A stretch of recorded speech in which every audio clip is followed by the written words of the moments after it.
Bonjour à toutes et à tous, on m'appelle Steven. Tout à l'heure j'étais aux toilettes et c'était plus beau que MODOK quand j'ai regardé à l'intérieur. Nous allons parler des dernières news Marvel. Plutôt aujourd'hui est sortie donc une vidéo autour des news d'ici, mais c'est autour de Marvel parce que oui, ces 2 derniers jours j'étais inactif pour vous préparer une grosse vidéo théorie qui sortira, je l'espère, dans les prochains jours dès que j'ai le temps de vous la publier parce que je kiffe cette vidéo.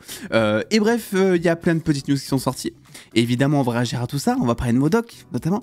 On va parler de Sentry, on va parler casting, avec notamment cette première news dont je vais vous parler aujourd'hui qui concerne Madame Web. Très honnêtement parlant, Madame Web, c'est un film qui me rend très curieux. Alors je sais, c'est Sony, etc. Mais en vrai, mis à part les films Spider-Man, c'est la première fois que Sony va faire un film dans l'univers Spider-Man, sans parler de Spider-Man et sans faire non plus j'allais dire d'anti-héros, mais non de méchants, parce que Morbus et Venom, ce sont des méchants, ils en ont fait des anti-héros, etc. Donc, en vrai, je trouve que c'est un projet qui a du potentiel, et malheureusement pour moi, j'ai de l'espoir pour ce film. Je sais, c'est suicidaire venant de la part de Sony. Mais bref, on a de nouvelles rumeurs, et là, je pense que bon, c'est confirmé, ça fait rumeur sur rumeur sur rumeur qui parlent de la même chose depuis près d'1 an. C'est évidemment Sydney Sweeney, que l'on connaît donc pour son rôle d'Euphoria, qui jouerait, alors je parle quand même au conditionnel parce que c'est pas officiel, mais qui jouerait donc Julia Carpenter, qui est donc la 2e Spider-Woman dans les comics. Donc vous pouvez voir à gauche, on a Dakota Johnson qui elle jouera Cassandra Webb, qui est la Madame Web principale, mais qui, si on en croit les photos de tournage, sera quand même une petite version revisitée du personnage, puisqu'on la voit ici en tant que pompier, on dirait, aux côtés de ce qui semble être finalement une adaptation de l'oncle Parker. On verra un petit peu ce qui donnera tout ça. Mais grosso modo, ce qu'il faut comprendre, c'est que Sydney Sweeney, bon, je pense que c'est officiel, elle jouerait donc Julia Carpenter, qui est donc d'ailleurs Julia Carpenter, la 2e Madame Web qui a fait ses débuts dans les comics en 1984 et qui, en guise de pouvoir, en fait, a les aptitudes grosso modo d'une araignée, sauf que elle a participé à une étude médicale, il me semble, elle s'est fait injecter directement un espèce de sérum avec du venin d'araignée et des espèces de plantes, il y a un délire comme ça. Bref, grosso modo, c'est toujours assez la même histoire. Mais moi, c'est un projet qui me rend curieux. Là, on remet sur le tapis le fait que Sydney Sweeney pourrait incarner Julia Carpenter. Ça fait des mois qu'on en parle, je pense que maintenant on peut l'acter, même si c'est toujours pas officiel. Et en vrai, c'est plutôt une bonne nouvelle parce que Julia Carpenter, c'est quand même un gros rôle, hein. Donc on la voit ici à droite, sous des airs peut-être un peu de Gwen Stacy, on peut dire.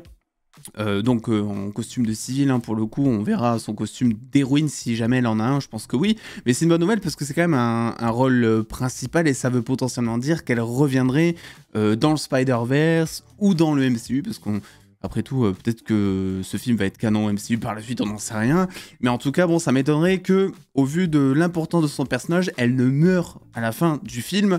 Et ouais, moi, c'est un projet, écoutez, qui me rend assez curieux, je suis intrigué, malheureusement, ça veut dire que je vais être déçu, potentiellement, probablement même, j'ai envie de dire. N'hésitez pas d'ailleurs en commentaire à me dire s'il y en a qui sont curieux comme moi, peut-être qu'il y en a qui sont carrément hypés, moi je suis juste curieux, mais voilà, parce qu'on parle beaucoup de Sony en mal, et c'est bien aussi des fois de dire quand est-ce que ça nous plaît plus ou moins, quoi.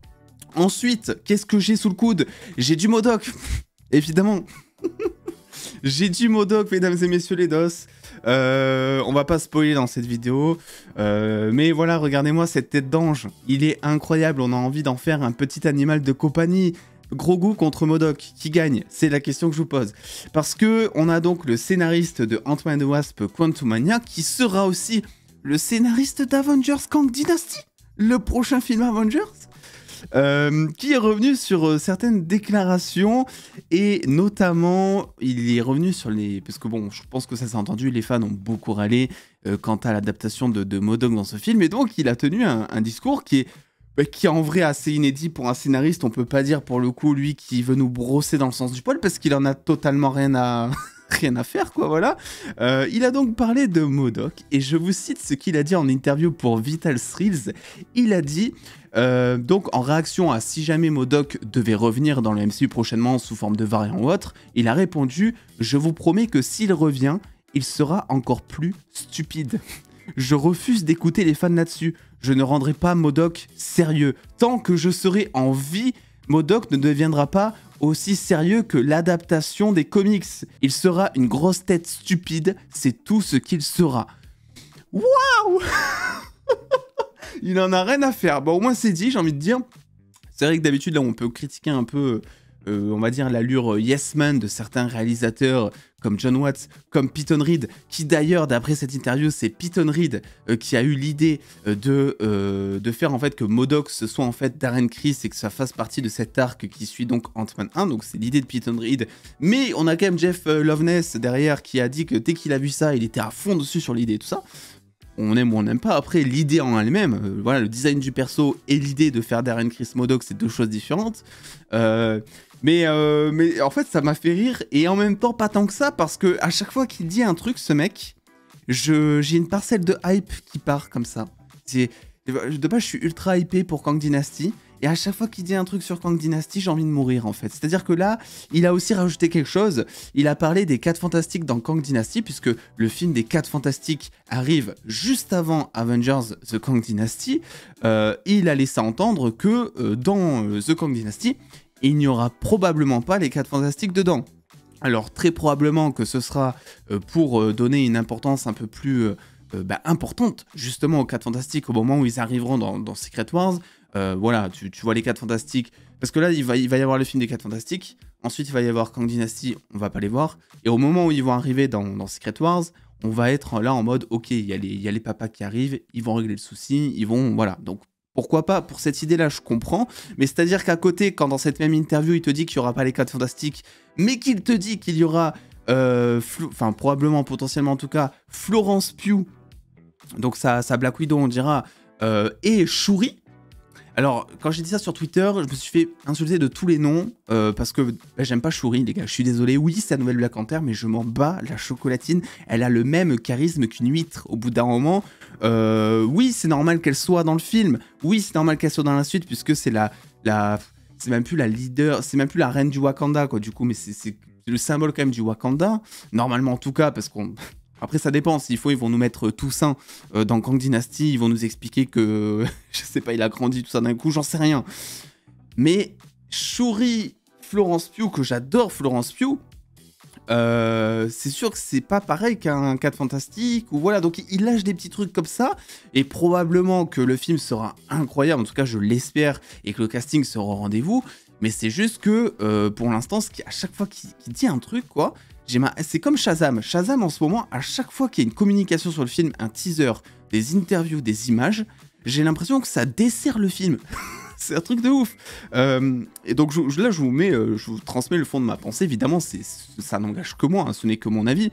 Peut-être que vous êtes ultra hypé, peut-être que vous kiffez Shuri, mais probablement parce que je me suis fait insulter de raciste, de misogyne sur Twitter. Tout ça parce que je dis que j'aimais pas Shuri. C'est fou. Mais bref, voilà, donc en gros, il est en train d'anéantir un peu mes espoirs, mais ce n'est pas grave, on attend de voir, le film n'arrive pas de suite, dans tous les cas. On va parler d'une chose qui arrive un peu plus tôt dans le MCU, c'est Thunderbolt, c'est Sentry, puisque eh bien, Steven Yeun, que l'on connaît pour avoir un très beau prénom, mais aussi pour être au casting de The Walking Dead, eh bien, a été officiellement casté pour rejoindre le projet Thunderbolts. Et il y a beaucoup de rumeurs qui parlent de son rôle en tant que Sentry. Sentry, donc, qui est un personnage ultra puissant, un méchant de chez Marvel, qui, selon les rumeurs, serait l'antagoniste principal du film Thunderbolts. Ce film, donc, qui aurait pour projet, apparemment, de revenir, donc, sur le Céleste, vous savez, qui a échoué totalement dans l'eau pendant je sais pas combien de projets du MCU sans qu'on en entende parler. Eh bien, enfin, on aurait des nouvelles de ce truc, et apparemment, ça serait devenu une espèce d'île, on va dire, où toutes les nations se battent, parce que sur cette île, il y aurait de l'adamantium, donc une ressource de ouf pour faire des armes, pour faire plein de choses, donc évidemment toutes les nations veulent le truc, le général Ross, incarné par Harrison Ford du coup, enverrait sa petite squad d'élite pour récupérer, je sais pas, de l'adamantium. Enfin après, j'ai pas tout le speech, hein, les gars, commencez pas. Je vous aimais les rumeurs que nous avait partagées Daniel RPK, qui en avait parlé il y a maintenant quelques semaines, mais voilà, c'était croisé plus ou moins. Et donc, cette Team Thunderbolts ferait face à Sentry, donc un personnage ultra puissant. C'est un mec, sa force, elle est décrite comme étant 100 fois supérieure au sérum de super soldat. C'est genre un Superman, quoi. Qu'est-ce que va faire Black Widow? Qu'est-ce que va faire même le Winter Soldier? Qu'est-ce que va faire... je sais pas, Red Guardian? Je ne sais plus, mais... qu'est-ce qu'ils vont faire? Et c'est en ça, parce que là vous pensez que j'apporte un point de vue négatif, pas du tout. Parce que en mettant ce genre d'ennemis ultra puissants face à des gens qui sont certes augmentés mais pas non plus incroyables comme les Thunderbolts, ben, je trouve que l'idée est intéressante et le... Bah oui, mais continue, y a pas de souci. Je trouve que l'idée est intéressante et je trouve aussi que l'enjeu va être de taille. Voilà, ça va pas être, normalement en tout cas, le méchant à 2 balles qu'on va nous servir pour combler un film. Sentry, c'est quand même un bonhomme. Quoique, c'est vrai que j'ai un petit peu du mal à le voir en tant que Sentry. Je pense que le choix de casting est peut-être discutable, même si Steven Yeun ici est un choix d'acteur qui, selon moi, est super parce que c'est un acteur incroyable qui mérite, moi je trouve, cette mise en avant chez Marvel pour poursuivre ensuite sa carrière et débloquer d'autres opportunités. Mais c'est vrai que physiquement, j'ai un petit peu du mal, alors probablement qu'il va aller un petit peu à la salle. On sait aussi que chez Marvel, bon, les costumes, la CGI, etc. tout ça fait que bah, t'as presque même plus besoin d'aller à la salle, si ce n'est pour effectuer quelques cascades ou même pour porter ton armure. Hein. Je me rappelle de Robert Downey Jr. Qui lui avait suivi un entraînement parce que même s'il devait porter juste une armure, il fallait quand même la porter par moment l'armure pour pas se blesser. Donc on verra un petit peu ce qu'il en est, on verra si cette rumeur se confirme parce que ça ne reste qu'une rumeur. Mais pour le coup, je trouve que c'est plutôt intéressant et j'ai envie de finir cette vidéo sur une note. Parce que sur une note assez comique. Parce que vous le savez, bah, beaucoup de gens râlent après MODOK. Et du coup, par conséquent, donc sur son design, sur le fait qu'ils sont un peu trop édulcorés, etc. Et par conséquent, beaucoup de fans essaient d'imaginer comment est-ce que MODOK aurait pu être dans le MCU, dans Ant-Man 3. Et voilà. Et franchement, est-ce que ça envoie pas du lourd? Donc c'est-à-dire que quand tu vois Jeff Loveness, le scénariste, qui te dit non mais ça c'est pas ouf tout ça, t'as envie de lui dire mais tu peux, pourquoi? Je ne comprends pas. Tu pouvais donner ce physique en rendant MODOK drôle, tu vois, par exemple. En fait, le souci de MODOK, bon, il y a un souci d'écriture, hein, je pense que là-dessus on est tous d'accord pour dire que MODOK c'est la fraude de ce film. Donc il y a clairement un souci d'écriture, mais ce qui pose le plus souci, c'est quand même qu'il a une tête d'œuf, quoi. Donc ok, tu reprends l'acteur d'Ant-Man 1, mais tu pouvais un petit peu le transformer. Je veux dire, le mec, il a traversé une dimension, son corps, il a muté, il restait que sa tête, tout ça, il s'est recroquevillé, j'en sais rien. Donc tu pouvais très bien justifier ça en 2 secondes et donner un truc un petit peu similaire à ça, un petit peu plus ridé, tout ça, mais non. Ils ont voulu lui donner un look, je pense, pour les très très jeunes. En vrai, je pense que MODOK, il est vraiment pour les très très jeunes. Je sais pas pourquoi, le souci c'est que le film est pas si dark que ça, donc ça crée pas non plus un contraste énorme avec le reste du film. Encore s'il y avait, je sais pas, plein de sang et tout, et d'un coup tu ramènes MODOK pour les enfants, pour casser un peu l'ambiance trop dark, parce que pour eux ça pourrait les traumatiser ou quoi, la sauce Disney, hein, comme d'habitude, je sais pas. Encore j'aurais compris, mais là... Et puis ce qu'il dit après c'est... c'est masterclass. Oui, non mais MODOK, moi si je le fais revenir, il sera encore plus con, je vous le dis moi. Juste pour faire chier les fans, si MODOK, je pense pas, mais si MODOK revient, juste pour faire chier les fans, il est capable, le gars, de mettre un MODOK encore plus teubé que dans le film. Et vraiment, je pense que je verrai ça, je serai là en mode « Oh !» Après, il y avait aussi la théorie de dire que si MODOK revenait, il reviendra en mode badass.